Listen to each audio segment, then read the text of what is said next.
علیہ وسلم کو مبعوث فرما دیا اور مالک کائنات نے نبی کریم علیہ السلام کے قلب اطہر پر قرآن حکیم کو نازل کر دیا، جو کہ ہدایت اور رہنمائی کی کتاب ہے، پوری دنیا کے لیے فوز و فلاح کا معیار ہے۔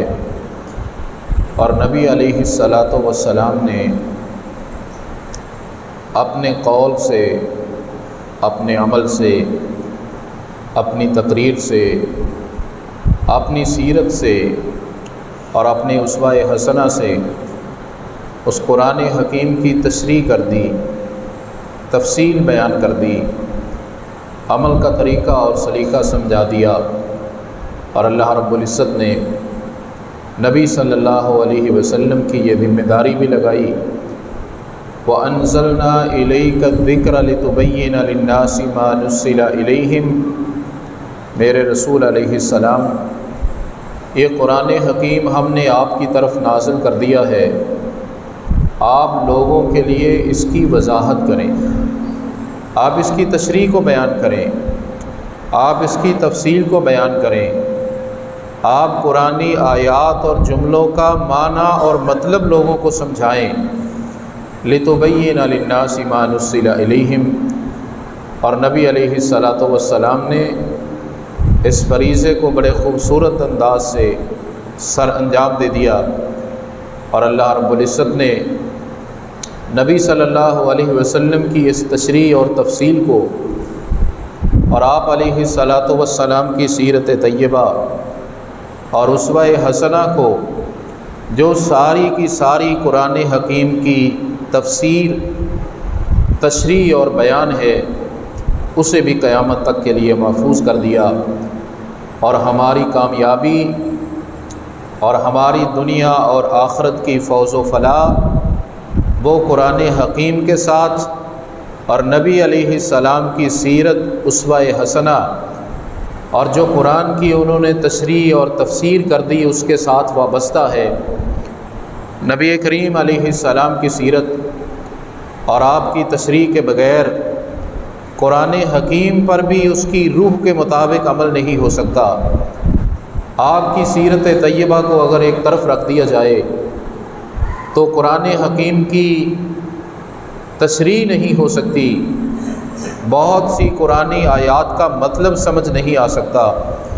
اس لیے نبی کریم علیہ السلام کی سیرت طیبہ کو اللہ رب العزت نے محفوظ کر دیا، اور ہماری دنیا کی اور آخرت کی کامیابی کے لیے نبی کریم علیہ السلام کی رہنمائی اور آپ صلی اللہ علیہ وسلم کی تعلیمات کو لازمی قرار دے دیا۔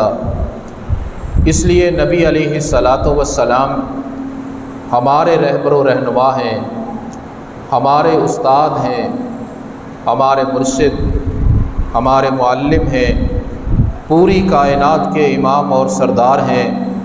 آپ علیہ السلام کی ذات سے بھی پوری کائنات سے بڑھ کر محبت اور آپ علیہ السلام کا احترام لازم ہے، اور نبی کریم علیہ السلام کی بات سے بھی محبت اور آپ علیہ السلام کے فرمان سے بھی محبت، نبی کریم علیہ السلام کی سنت اور حدیث سے بھی محبت، اور آپ علیہ السلام کی فرمائی ہوئی بات کو صحیح سمجھنا، اپنے لیے مفید سمجھنا اور یقین کرنا کہ جو آپ نے فرما دیا ہے وہ سچ ہے، وہ برحق ہے، اس میں ہمارا فائدہ ہے، چاہے وہ بات سمجھ آئے اور چاہے کبھی کسی وجہ سے سمجھ نہ بھی آئے، تو یہ یقین کرنا لازم ہے کہ نبی کریم علیہ السلام کی ہر بات صحیح ہے اور آپ کا ہر فرمان ہمارے فائدے کے لیے ہے،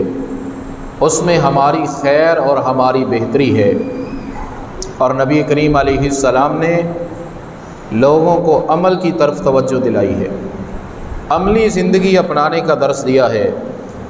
حضرت ربیعہ بن کعب اسلمی رضی اللہ عنہ کہتے ہیں، ایک رات میں نبی علیہ السلام کے لیے وضو کرنے کے لیے پانی لے کے آیا، آپ علیہ الصلاۃ والسلام کی ضرورت کی چیزیں میں نے مہیا کر دی، تو نبی کریم علیہ السلام نے محبت سے ارشاد فرمایا سل، ربیہ کچھ مانگنا ہے تو مانگ لو۔ میں نے عرض کیا اللہ کے رسول علیہ السلام اسألک مرافقتک فی الجنہ، اللہ کے رسول دنیا میں تو آپ کا ساتھ میسر ہے، آپ کی مجلسوں میں بیٹھتے ہیں، آپ کی صحبت میں رہتے ہیں، آپ کے چہرہ پر انوار کو دیکھ کے اپنے کلیجے کو ٹھنڈا کرتے ہیں۔ اللہ کے رسول میری خواہش یہ ہے کہ جنت میں بھی آپ کا ساتھ مل جائے، جنت میں بھی آپ کی مجلسیں مل جائیں، جنت میں بھی آپ کی محفلیں مل جائیں۔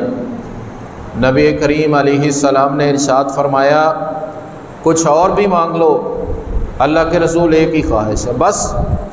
ذرا دیکھیے اگر ہم سے پوچھا جائے تو ہم کیا کیا مانگیں گے، لیکن یہ سچی محبت کرنے والے اللہ کے رسول دنیا میں تو ساتھ مل گیا، آخرت میں صرف آپ کا ساتھ مانگتے ہیں اور کچھ نہیں مانگتے۔ نبی کریم علیہ السلام نے فرمایا پھر فَإِنِّي عَلَى نَفْسِكَ بِكَثْرَةِ السُّجُودِ، اگر جنت میں میرا ساتھ مانگتے ہو نفلی نمازیں کثرت سے پڑھا کرو، سجدوں کی پھر کثرت کر دو، سجدوں کی بھرمار کر دو اگر میرا ساتھ چاہتے ہو۔ فرض تو وہ پڑھتے ہی پڑھتے تھے، سجدے کثرت سے کرو، اور جتنی نفلی نماز زیادہ ہوگی اتنے ہی سجدے زیادہ ہوں گے۔ اور آج ماشاء اللہ سچی محبت کا دعویٰ کرنے والے فرض پڑھنے کے لیے تیار نہیں، لیکن دعویٰ بڑا مضبوط ہے کہ رسول اکرم علیہ السلام کی محبت ہمارے سینوں میں سب سے زیادہ ہے، لیکن نماز نہیں پڑھنی۔ اور نبی کریم علیہ السلام نے کیا فرمایا، نفل بھی کثرت سے پڑھو۔ حضرت عبداللہ بن مسعود رضی اللہ تعالیٰ عنہ نبی کریم علیہ السلام جمعۃ المبارک کا خطبہ ارشاد فرما رہے، آپ نے کسی سے فرمایا کہ بیٹھ جاؤ، ابن مسعود رضی اللہ عنہ مسجد کے دروازے پہ جوتوں والی جگہ پہ پہنچے ہیں اور الفاظ سن لیے نبی علیہ السلام کے کہ بیٹھ جاؤ، سمجھا ایک قدم بھی اٹھا کے آگے رکھا تو نافرمانی نہ ہو جائے۔ جگہ بے شک مسجد کا دروازہ ہے، بیٹھنے والی نہیں، لیکن میرے رسول نے فرما دیا ہے بس، محبت بھی یہ ہے، احترام بھی یہ ہے، فرما برداری بھی یہ ہے کہ ابن مسعود مسجد کے دروازے پہ جوتوں والی جگہ پہ ہی فوراً بیٹھ گئے، فوراً۔ ذات کا بھی احترام اور بات کا بھی احترام، رحمت کائنات کی ذات سے بھی محبت، آپ کی بات سے بھی محبت، آپ کے فرمان سے بھی محبت۔ پھر آپ نے عبداللہ بن مسعود کو کہہ کے آگے بلایا کہ آگے آ جاؤ۔ نبی کریم علیہ الصلاۃ والسلام ایک دن حضرت ابو ہریرہ رضی اللہ تعالیٰ عنہ بھی موجود، آپ فرمانے لگے من یاخذ عنی ہؤلاء الکلمات، کون ہے جو مجھ سے چند باتیں سیکھ لے اور ان پہ عمل کرے، یا ان کو سکھا دے جو ان پہ عمل کریں۔ حضرت ابو ہریرہ کہتے ہیں میں نے عرض کیا انا یا رسول اللہ صلی اللہ علیہ وسلم، اللہ کے رسول میں حاضر ہوں، میں وعدہ کرتا ہوں میں ان باتوں پہ عمل کروں گا، آپ مجھے سکھا دیجیے، آپ مجھے فرما دیجیے۔ نبی کریم علیہ السلام نے، حضرت ابو ہریرہ کہتے ہیں جامع ترمذی کی حدیث کے مطابق آپ نے محبت سے ابو ہریرہ کا ہاتھ پکڑ لیا، اور ہاتھ پکڑ کے آپ نے فاتح خمسن 5 چیزیں بتا دی۔ ابو ہریرہ پھر یہ 5 چیزیں ہیں، یہ سیکھو، ان پہ عمل کرو اور دوسروں کو بھی سکھاؤ۔ آپ صلی اللہ علیہ وسلم نے پہلی چیز ارشاد فرمائی اتق المحارم تکن عابد الناس، ابو ہریرہ جو چیزیں اللہ رسول نے حرام کر دی ہیں ان سے دور ہو جاؤ، اور ان سے دور ہونا یہ سب سے بڑی عبادت ہے۔ حضرات نماز پڑھنا بھی بڑی عبادت ہے، روزہ رکھنا بھی عبادت ہے، صدقہ و خیرات بھی عبادت ہے، لیکن اللہ رسول نے جو حرام کر دیا اس حرام کو چھوڑنا، اس حرام سے اپنے آپ کو بچانا، یہ سب سے بڑی عبادت ہے، سب سے بڑی عبادت۔ اور پھر نبی صلی اللہ علیہ وسلم نے دوسری بات ارشاد فرمائی، وَارْضَ بِمَا قَسَمَ اللَّهُ لَكَ تَكُنْ أَغْنَى النَّاسِ۔ ابو ہریرہ، اللہ نے جو تمہیں دے دیا نا اس پہ خوش ہو جا، بس راضی اور مطمئن ہو جا، گلا شکوہ نہ کر، جو اللہ نے دے دیا خوش ہو جا۔ مولا میں تو اس قابل بھی نہیں تھا، جو تو نے دے دیا وہ بھی تیرا احسان۔ تکن اغنى الناس، لوگوں میں سے سب سے زیادہ غنی تو ہی ہو جائے گا اگر تو اللہ کی تقسیم پہ راضی ہو جائے۔ اور نبی علیہ السلام نے تیسری بات ارشاد فرمائی، وَأَحْسِنْ إِلَىٰ جَارِكَ تَكُنْ مُؤْمِنًا۔ ابو ہریرہ، ہمسایوں سے اچھا سلوک کیا کرو، ہمسایوں سے اچھا سلوک کرو، تو سچا پکا مومن ہو جائے گا۔ وَأَحِبَّ لِلنَّاسِ مَا تُحِبُّ لِنَفْسِكَ۔ چوتھی بات ارشاد فرمائی، ابو ہریرہ جو اپنے لیے پسند کرتے ہو دوسروں کے لیے بھی وہی پسند کیا کرو۔ اپنا فائدہ پسند کرتے ہو دوسروں کا فائدہ سوچو، خود عزت چاہتے ہو دوسروں کی عزت کرو، دوسروں کا بھی احترام کرو۔ خود چاہتے ہو میرا نام ہر کوئی احترام سے لے، تم بھی دوسروں کا نام احترام سے لو۔ ابو ہریرہ جو اپنے لیے پسند کرتے ہو وہ دوسروں کے لیے کرو، تکن مسلمن، پھر تو صحیح مسلمان ہو جائے گا۔ اور ابو ہریرہ لا تکثر الضحک، بہت ہنسا نہ کرو، فإن کثرت الضحک تمیت القلب، زیادہ ہنسنے سے دل مردہ ہو جاتے ہیں۔ لمبی مجلس میں بیٹھ کے گپیں ہی لگاتے جانا اور ہنستے ہی جانا، نبی کریم علیہ السلام نے فرمایا دل مردہ ہو جاتا ہے، اللہ رسول کی تعلیمات پھر اثر نہیں کرتی۔ حضرات عمل بتایا نبی کریم علیہ السلام نے، محبت ہے آپ کی ذات سے، آپ کی بات سے بھی محبت کریں۔ سچی محبت وہی ہے جو فرمان سے بھی محبت ہو، جو بات اور حکم سے بھی محبت ہو۔ نبی علیہ السلام نے یہ عمل بتلائے۔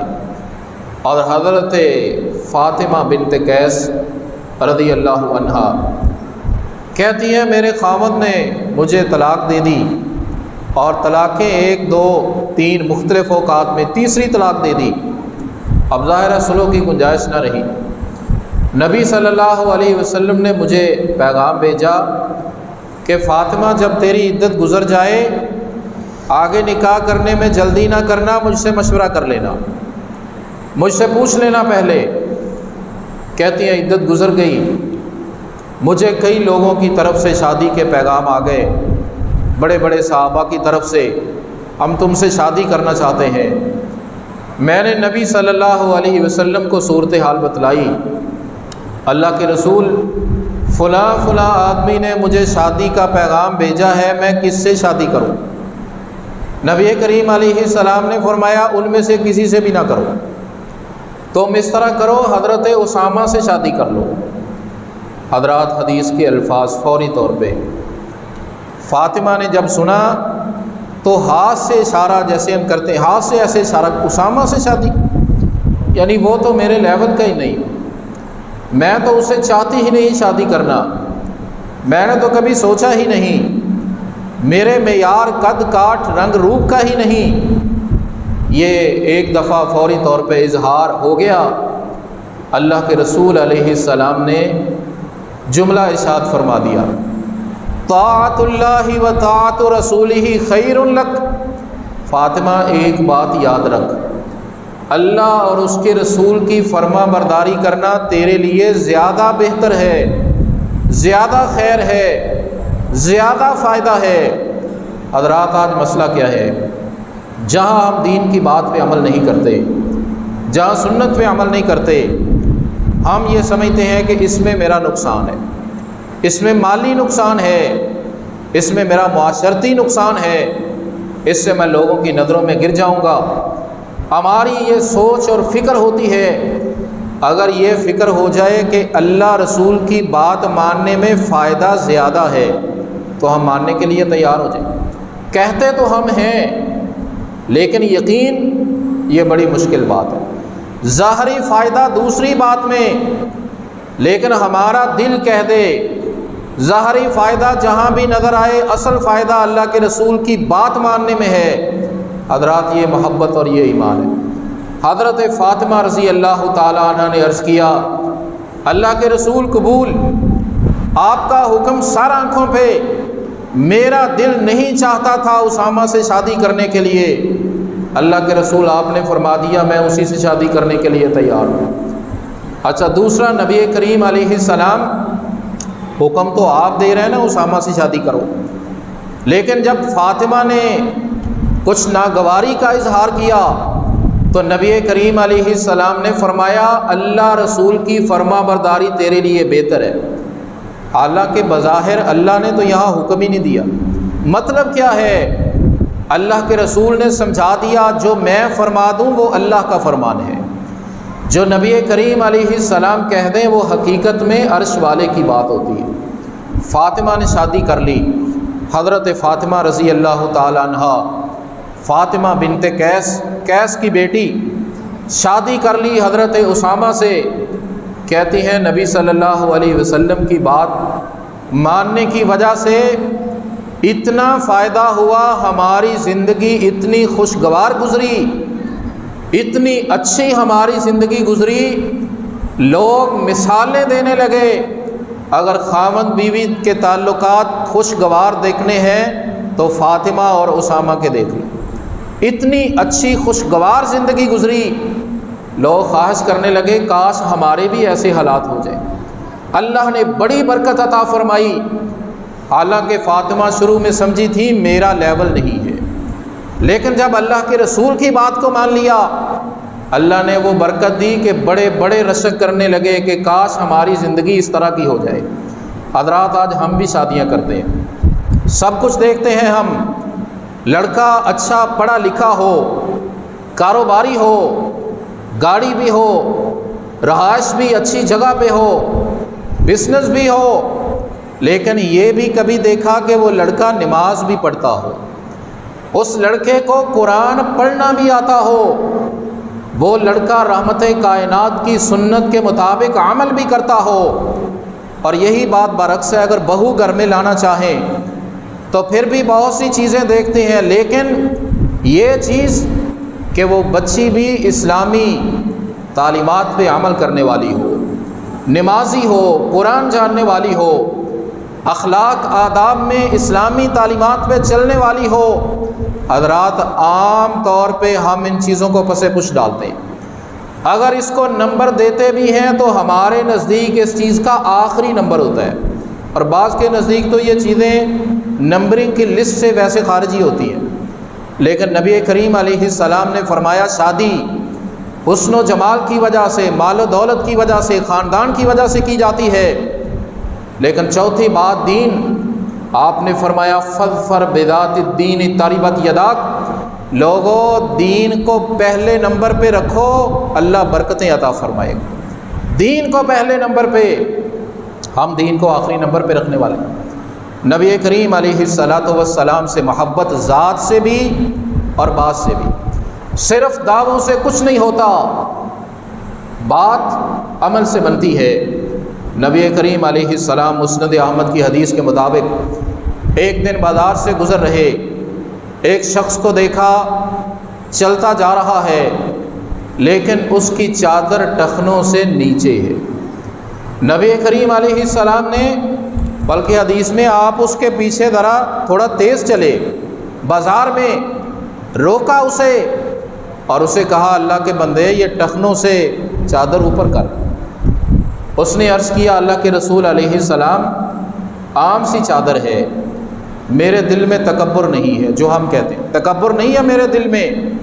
اور پھر اس نے عرض کیا اللہ کے رسول میرے گھٹنوں میں پرابلم ہے، کچھ آپس میں ٹکراتے ہیں، اور اس نے چادر اوپر کر کے گھٹنے دکھائے۔ نبی کریم علیہ السلام کو آپ نے ارشاد فرمایا فَكُلُّ خَلْقِ اللَّهِ حَسَنٌ، اللہ نے جو بھی بنا دیا نا خوبصورت ہی بنا دیا ہے، تو چادر اوپر کر۔ حضرات گرامی قدر، اس نے کیا عمل کیا؟ اس نے جب یہ فرمان سن لیا، دیکھنے والے کہتے ہیں مسند احمد کی حدیث کے مطابق وَلَمْ يُرَ ذَلِكَ الرَّجُلُ إِلَّا وَإِزَارُهُ إِلَىٰ أَنْصَافِ سَاقَيْهِ حَتَّى مَاتَ، اس کے بعد موت تک، اس کی وفات تک کسی نے جب بھی دیکھا اس کی چادر آدھی پنڈلی تک ہوتی تھی، اس سے نیچے آئی ہی نہیں، نہ گھر میں، نہ بازار میں، نہ مسجد میں، نہ خوشی میں، نہ غمی میں، نہ تجارت میں، نہ کاروبار میں، کسی جگہ کسی نے دیکھا ہی نہیں کہ کسی ایک موقع پہ اس کی چادر آدھی پنڈلی سے نیچے ہو۔ حضرات حقیقی محبت، یہ حدیث تو ہم نے پہلے بھی سنی ہوئی ہے نا، آج بھی سن لی، اور اس کے بعد ہم بازاروں میں بھی چلیں گے، گھروں میں بھی رہیں گے، مسجدوں میں بھی جائیں گے، شادی خوشی پہ بھی جائیں گے، شلوار بھی پہنیں گے، پینٹ ٹراؤزر بھی پہنیں گے، ہم بھی دیکھ لیں کہ ہم پہ کتنا اثر ہوتا ہے اس بات کا، ہم بھی ماننے کے لیے تیار ہیں کہ نہیں؟ محبت کا دعویٰ بڑا ہے، عشق میں قربان ہونے کے لیے تیار ہیں، پر بات ماننے کے لیے تیار نہیں، بات ماننے کے لیے تیار نہیں ہے۔ نبی کریم علیہ السلام نے فرمایا مومن مرد کا جو لباس ہے، چادر ہو، شلوار ہو، ٹخنوں سے اوپر رہے، بہتر یہ ہے کہ آدھی پنڈلی تک رہے، اگر آدھی تک نہیں تو کم از کم ٹخنوں کو ٹچ نہ کرے، ٹخنوں سے اوپر رہے، صرف مسجد میں نہیں، ہر جگہ پہ، گھر میں بھی، بازار میں بھی، آفس میں بھی، شادی کے موقع پہ بھی۔ لیکن حضرات عمل کی کیا صورتحال ہے؟ میں بھی آپ کے ساتھ ہوں، شرمندگی ہوتی ہے اپنے آپ کو دیکھ۔ مسجد میں بیٹھے ہوئے حضرات پکے نمازی بھی مسجد کے دروازے پہ پہنچتے ہیں تو اس حدیث پہ عمل ختم، اور اگر خوشی میں ہو یا پینٹ پہن لیں تو پھر تو عمل کرنا ہی نہیں، پھر تو کیا ہی بات ہے۔ یعنی ہم نے یہ سمجھا کہ نبی کریم علیہ السلام صرف مسجد میں امام ہیں، ان کی بات صرف مسجد کی چار دیواری کے اندر ماننی ہے، باہر نہیں ماننی، لیکن ویسے مانتے ہیں کہ پوری کائنات کے سردار ہیں۔ وما ارسلناک الا کافۃ للناس، رسول اکرم علیہ السلام کو اس نے مانا ہے جس نے آپ کو مسجد میں بھی امام مانا ہے، گھر میں بھی مانا ہے، جس نے لباس میں بھی مانا ہے، شکل و صورت میں بھی مانا ہے، جس نے ڈیرے پہ بھی مانا ہے، فیکٹری گھر میں بھی مانا ہے، ایوان میں بھی مانا ہے، جس نے خوشی میں بھی مانا ہے، جس نے غمی میں بھی مانا ہے۔ ہماری تو شرم ختم نہیں ہوتی، اس سنت پہ عمل کریں جی، لوگ کیا کہیں جی، شرم آتی، کتنی حیرانی کی بات۔ شرم کی بات تو یہ ہے کہ ہم سنت پہ عمل نہ کریں، کیا سنت پہ عمل کرنا بھی کوئی شرم کی بات ہے؟ لیکن کتنی سنتوں پہ حضرات ہم اس لیے عمل نہیں کرتے کہ جی اس سے مجھے شرم آتی، لوگ تانے دیتے ہیں۔ اللہ ہماری حقیقت کی آنکھیں کھول دے۔ میرے دوستوں، میرے بزرگوں، اگر ہمیں سمجھ آ جائے، ہمارا ایمان جاگ جائے، کعبے کا رب گواہ ہے، سنت پہ عمل کرتے ہوئے اگر ہمیں تانا ملے، یہ شرم کی بات نہیں، یہ ہمارے لیے عزت اور اعزاز کی بات ہے، یہ تو فخر کی بات ہے۔ ہم تو تانا نہیں سن سکتے، لوگوں نے جسموں پہ تیر برداشت کیے ہیں، لوگوں نے جسموں پہ تلواریں برداشت کی ہیں۔ جو آج سنت پہ اس لیے عمل نہیں کرتا کہ لوگ بات کریں گے، کیا وہ جسم پہ زخم برداشت کر سکے گا؟ حضرت انس بن مالک رضی اللہ تعالیٰ عنہ کہتے ہیں نبی علیہ السلام کے پاس کچھ آدمی آئے، اللہ کے رسول ہم مسلمان ہونا چاہتے ہیں، سمجھانے کے لیے کچھ علماء ہمارے ساتھ بھیج دیں۔ آپ نے تھوڑا جائزہ لیا، اس نے کہا جی میری امان، ان کی حفاظت کی میری ذمہ داری، میں بڑا آدمی ہوں۔ آپ نے اعتماد کر کے 70 علماء ساتھ بھیج دیے، 70 قاری یعلمون القرآن والسنہ، بخاری کی حدیث یہ ہے۔ اس نے کہا اللہ کے رسول بھیجیں، ہمیں قرآن اور سنت سکھائیں۔ آپ نے کہا بڑی محنت سے 70 علماء تیار کیے ہیں، جاؤ بھیج دیے تمہارے ساتھ۔ جب 70 علماء چلے گئے اور حضرت حرام بن ملحان بھی، حضرت حرام بن ملحان 2 اور آدمیوں کے ساتھ ان کے سربراہ سے بات کرنے لگے اور اسے کہا کہ میں تمہیں اللہ کے رسول کا پیغام پہنچانے لگا ہوں۔ اس بدبخت نے پیچھے سے کسی کو اشارہ کیا، اس نے حضرت حرام کو نیزہ مارا اور نیزہ جسم کے ایک طرف سے لگا، دوسری طرف سے نکل گیا۔ حضرت حرام بن ملحان، حضرات ہم تو بات برداشت نہیں کر سکتے، کس سنت پہ عمل کریں، پتہ نہیں لوگ کیا کہیں گے۔ اور یہ وہ ہیں جنہوں نے تیر نیزے برداشت کیے ہیں اور پھر بھی یہ نہیں سوچا کیا کمایا ہے، زندگی ختم ہو گئی، بچے ہیں، کاروبار ہے، گھر بار ہے، بلکہ بخاری اور مسلم کی روایات کے مطابق حضرت حرام کو تھوڑی مہلت مل گئی کہ زبان سے کوئی لفظ کہہ لیں، کہا لوگوں سنو، فزت ورب الکعبہ، کعبہ کے رب کی قسم ہے میں آج کامیاب ہو گیا۔ کیا کامیابی ملی؟ کو بادشاہی مل گئی ہے، کوئی کاروبار مل گیا، زندگی ختم ہو گئی۔ کامیابی یہ ہے اللہ تیرے رسول کی سنت پہ عمل کرتے ہوئے، تیرے رسول کا پیغام پہنچاتے ہوئے جسم کے ٹکڑے بھی ہو جائیں تو یہ کامیابی ہے۔ حضرات، سنت پہ عمل، دین اسلام پہ عمل شرمندگی کی نہیں، فخر اور اعزاز کی بات ہے۔ اگر اس وجہ سے کوئی تانا دے سینے سے لگا لیں، اللہ چوری نہیں کی، ڈاکہ نہیں ڈالا، کسی کو تنگ نہیں کیا۔ مولا اگر تانے ملتے ہیں سنت پہ عمل کی وجہ سے، تیری ہدایات کو سینے سے لگانے کی وجہ سے، اللہ تو گواہ ہو جا، دنیا کے تعلقات اپنی جگہ پہ ہماری سب سے زیادہ وفا ہوگی مولا یا تیرے لیے ہوگی یا مدینے والے کے لیے ہوگی۔ اور یہی بات، یہی جذبہ، یہی تانے انشاءاللہ کل قیامت کے دن کامیابی کا سبب ہو جائیں گے۔ نبی کریم علیہ الصلاۃ والسلام کے فرامین پہ عمل۔ حضرت عمر رضی اللہ تعالیٰ عنہ نے فرمایا تھا اعزنا اللہ بالاسلام، لوگوں ہمیں عزت نہیں ملی تھی، ہمیں اللہ نے عزت دی ہے اسلام پہ عمل کی وجہ سے۔ اور اگر ہم اسلام کو چھوڑ دیں، اگر سرور کائنات کے طریقے کو چھوڑ دیں، اگر آمنہ کے لال کی سنت کو چھوڑ دیں، عرش والا دوبارہ ہمیں ذلیل کر کے رکھ دے گا۔ ہمیں عزت اسلام کی وجہ سے، ہمیں حضرات وہ موقع تو نہ ملا کہ ابو طلحہ کی طرح سرور کائنات کے جسم اطہر کے سامنے سینہ تان کے کھڑے ہو جاتے اور کہتے نہری دون نہرک، اللہ کے رسول جب تک میرا سینہ سلامت ہے دشمن کا حملہ آپ تک نہیں پہنچے گا۔ اور اللہ سے دعا کرتے مولا جتنے دشمن سرور کائنات پہ حملہ کر رہے ہیں اللہ وہ سارے تیر نیزے میرے سینے تک پہنچا دے اور میرے رسول علیہ السلام کے سینے کو محفوظ فرما دے۔ حضرات ہمیں وہ موقع تو نہ ملا، آپ کے جسم اطہر کے ساتھ تو ہم زندگی نہ گزار سکے، لیکن آج سرور کائنات کی حدیث موجود ہے، رحمت کائنات کی سنت موجود ہے، نبی کریم علیہ السلام کی تعلیمات موجود ہیں۔ آج یہ موقع ہمارے لیے موجود ہے، ہم ان سنتوں کو سینے سے لگائیں، ان حدیث پہ عمل کریں، رحمت کائنات کی تعلیمات کو ہر کسی سے بلند سمجھیں اور اس پہ عمل کرتے ہوئے لا یخافون فی اللہ لومۃ لائم، نہ کسی کی ملامت کی پرواہ کریں، نہ کسی کے لالچ کی، نہ کسی کی دھمکی کی، نہ کسی کی خوشی کی اور نہ کسی کی پریشانی کی۔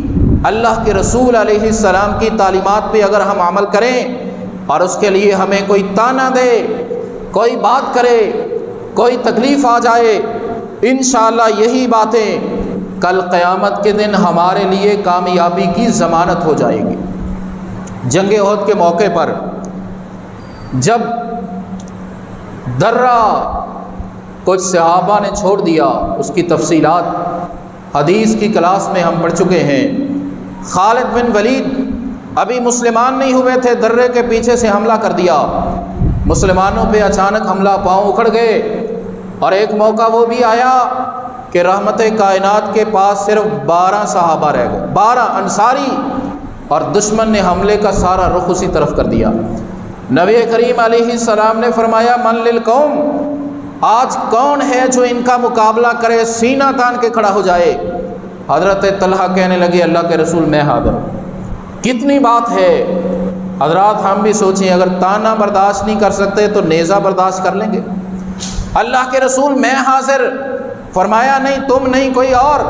ایک اور کھڑا ہوا، کہا ٹھیک ہے، حملے برداشت کرتا ہوا وہ شہید ہو گیا۔ آپ نے پھر فرمایا من للقوم، کون ان کے حملوں کو روکے گا؟ طلحہ نے کہا اللہ کے رسول میں حاضر۔ فرمایا نہیں۔ ایک اور کھڑا ہوا، کہا تو ٹھیک۔ حضرات 11 صحابہ شہید ہو گئے، صرف نبی کریم علیہ السلام اور طلحہ بچے۔ آپ نے فرمایا اب کون؟ طلحہ نے کہا اللہ کے رسول جان نثار حاضر ہے۔ طلحہ کھڑے ہوئے اور حدیث پاک میں آیا جتنا مقابلہ ان 11 بندوں نے کیا، طلحہ اکیلے نے اتنا جم کے مقابلہ کیا، اور کہا اللہ کے رسول جب تک کھڑا ہونے کی ہمت ہے دشمن آپ تک نہیں پہنچے گا۔ اور پھر وہ زخموں سے چور ہوئے۔ صدیق اکبر کہتے ہیں ہم نے دیکھا طلحہ ایک گڑھے میں گرے ہوئے، اور جب ان کے جسم کو دیکھا تو تقریباً 70 کے قریب جسم پہ نیزے کے، تلوار کے اور تیر کے زخم لگے ہوئے، لیکن رحمت کائنات کے دفاع کا حق ادا کیا۔ اور حضرت صدیق کہنے لگے طلحہ آج تو تم بازی لے گئے ہو، آج تو سارا دن تمہیں ہی مل گیا۔ حضرات گرامی قدر، اللہ رب العزت نبی کریم علیہ السلام سے سچی محبت اور آپ کی بات فرمان سنت حدیث سے سچی محبت کی توفیق عطا فرمائے، یہی کامیابی ہے۔ وآخر دعوانا الحمدللہ رب العالمین۔